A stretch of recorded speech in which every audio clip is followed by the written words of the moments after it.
political, programmatic. Now the how. One of the most interesting aspects of the how is we've seen the foundations that do this well go from a supply focus to a demand focus. They're marketers. And by marketing, I mean, I'm thinking about the Peter Drucker definition. He says, marketing is not selling. Marketing is knowing your market, your audience, well enough, so well that the product sells itself. And I want you to think like marketers, the best foundations do this, and that's what one of our purposes as PAI is to get a sense of who your audience is and what they think. And I think that maybe the number one point here might be the simplest, and that is ask your audience. Ask them what they think. And so we did that. We also asked, in your survey, does your organization have a set of identified audiences with which you seek to communicate and a plan for reaching them? About half and half. And this is representative, I think, of what I've seen around the field. And we hope that to get to, we can get more in the purple, the blue, not colorblind. Okay, let's go to influentials and find out how they see foundations. You know about the awareness deficit. There's some good news on perceptions. Remember this one, 50% can give an example of a foundation doing like around their community. We don't know you, but we support you. That if we would consider a loss of our community, the foundation no longer exists for 76%. So it's an inch deep and a mile wide. Not the kind of support that you can mobilize into a real constituency, but there's potential there, and there's good faith there, and there are institutions that we kill to have these numbers. The more we know you, the more we like you. We separated those engaged Americans who had no contact whatsoever with foundations to those who had some kind of contact, and they could be serving as a board member on a foundation, all the way to participating in and being sponsored by a foundation.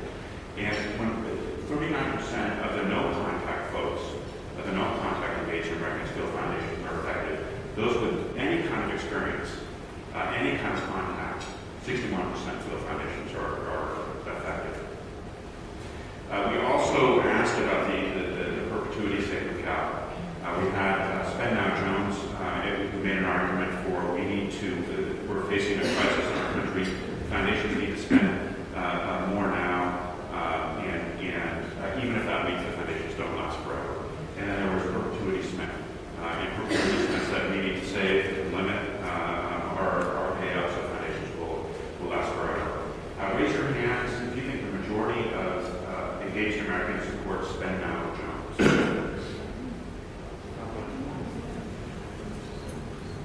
Raise your hand if you feel like the majority of engaged Americans support Perpetuity Smith. I thought it was Spend-Now Jones by a wide margin.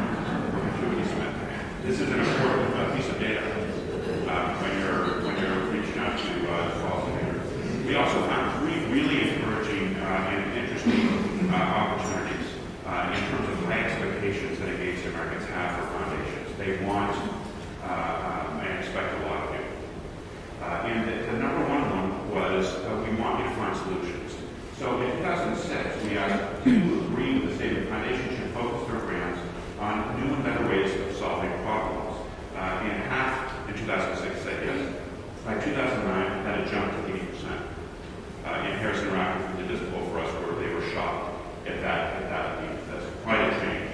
And the percentage, I mean, you can basically say 8 out of 10, that's almost all engaged Americans are looking at foundations to be finders and funders of innovation. We want you to speak up. This is pretty standard. It's been for a long time. I think engaged Americans have felt this way. 9 out of 10 think foundations should be more open about their activities, mistakes, and lessons learned. And 50% agree that foundations have too little influence on public discussion at the local, state, and national levels. And only 13% disagree with that. And then finally, we want you to stand apart. 6 in 10 oppose stricter government controls on foundations. But there's a but here. Those who support stricter government controls is on the rise, or at least it was on the rise in 2006 when we first asked this question. It was 19%. By 2009, 29% supported stricter government controls. What's interesting is that the 6 in 10 was pretty stable between 2006 and 2009. What changed was there were very few people by 2009 who were undecided about this budget. Whereas in 2006, there was a substantial amount. And what we're hearing from engaged Americans is it's sort of a dual message. We want you to be a partner with government, but we don't want you to be an agent of government. And then we also asked the decision makers. We went to, there's a great research organization called Edge Research, which is in Maryland. And we asked them to talk with decision makers in 15 states. We found a number of different interesting perceptions. Here's the statewide office where I feel as a public policy person there's not much connection with foundations. I don't get a sense of where progress is being made, and maybe I'd like to compliment public dollars. There's just no flow of information there. So that was one theme that we got. There was just no flow of information there. The second thing is represented here, and that is foundation trials. People swim to, and then they go away, and the foundation stays in its pristine form. So no flow of information, and isolated and not changing through the interaction. We got positive and negative. Positive, smart, experienced people. Foundations are more flexible than government, convenient, powerful. Mentioned almost by everyone that you provide capacity and expertise.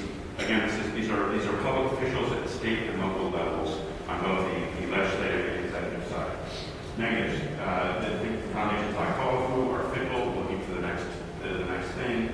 Little understanding of how government works. We've heard that over and over again. Not risk takers and live in their own reality. And we find a lot of decision makers who describe foundations as mission driven, but they can't even do it. Really, more precisely, it's the blind man and the often problem. They think that the Robert Wood Johnson Foundation does, it's only about child obesity prevention, or some small slice of the foundation. They think it's the entire mission. And finally, and most importantly, we presented a number of different roles that foundations can play to add value and work with the government officials. And the one that came through the loudest back from the government officials was partner. And interestingly enough, we didn't present the local partner, but they kept on coming back. It's sort of irrelevant, but government wants to be a partner with the foundations. They really do, and it's not just about the money, according to what we found. Sabina, again, was mentioned a lot. Thought leader, a little bit less on the risk taker, and a very few